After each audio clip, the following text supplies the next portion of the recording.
Toda cidade tem as suas pessoas ímpares. Aquelas que são as mais tristes, aquelas que são as mais engraçadas, aquelas que todo mundo conhece. Hoje vou contar para vocês a história de duas pessoas que amavam aprontar com as outras pessoas na cidade de São Pedro, lá para a década de 60. Quer ouvir? Fica aí!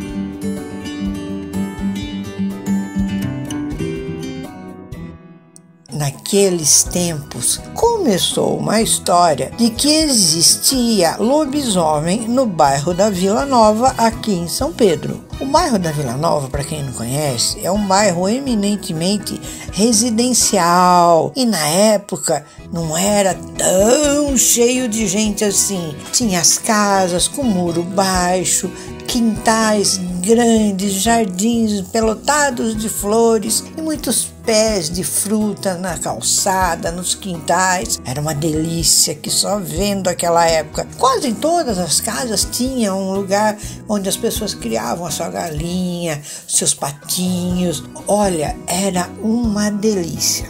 Essa Vila Nova era assim, com casas grandes, quintais grandes e postes que não iluminavam muito bem. Sabendo dessa fama de que tinha lobisomem lá nesse bairro, um homem, pai de uma amiga minha, que eu não vou dar o nome dele porque eu esqueci de perguntar para ela qual era o nome, então eu vou chamá-lo de Zé, como todos os homens das nossas histórias. O Zé, pai dessa minha amiga, pensou: vou causar um pouco e me divertir muito aqui nessa cidade. O que ele fez? Ele se uniu com seu amigo Zé da Chica, pediram para a dona Ricarda Berzin costurar para eles umas fantasias tipo assombração, tipo lobisomem, porque ele queria assustar as pessoas.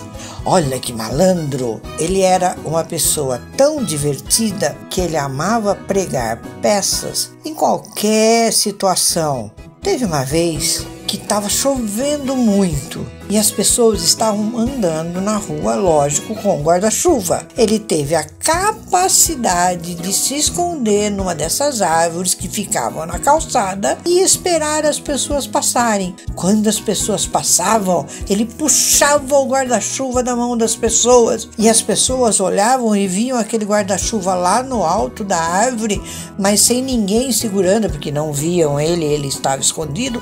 As pessoas se arrepiavam, se benziam. Tinha gente que saía correndo, todo mundo gritava, tinha gente que ameaçava desmaio, tinha gente que saía correndo, deixava o guarda-chuva para trás. Olha, era um fuzuê. Um dia, o Zé e o Zé da Chica puseram uma roupa de lobisomem e foram esperar o Cabinho Fernandes, que era um patrulheiro ali da área. Ele passava, ele tomava conta das coisas. Ele era um policial daquela época que andava armado e que ficava mantendo a ordem na cidade.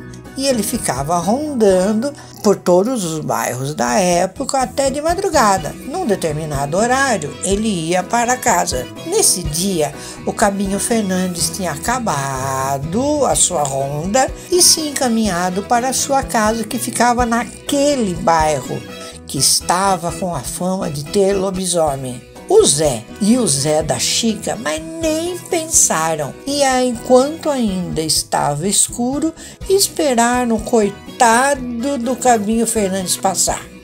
A hora que o cabo passou assim, todo valente, deu de cara com aquela assombração. Ele ficou tão assustado, começou a tremer. Gente, vejam o perigo.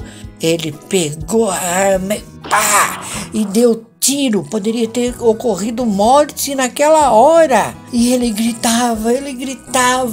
Nisso, os dois malandros saíram correndo, tiraram a fantasia e jogaram lá. E foram ali onde estava o Cabo Fernandes, berrando e falando assim: eu vi lobisomem. Porque lógico que já tinha juntado um monte de gente para ver o que estava acontecendo. E os dois malandros estavam lá juntos falando: nossa, Cabo, o que o senhor viu? O que aconteceu? Ele falava: eu vi o lobisomem. lobisomem. Eu vi o lobisomem. E tremendo, com sua mão segurando a arma, ele tremia, tremia, tremia. Todo mundo começou a duvidar do cabo. Cabo, que é isso? Será que o cabo tá ficando fora do cabo? Nossa, o que será que aconteceu? E ele gritava assim: eu vi, a autoridade não mente. Eu vi, a autoridade não mente. Verdade verdadeira mesmo.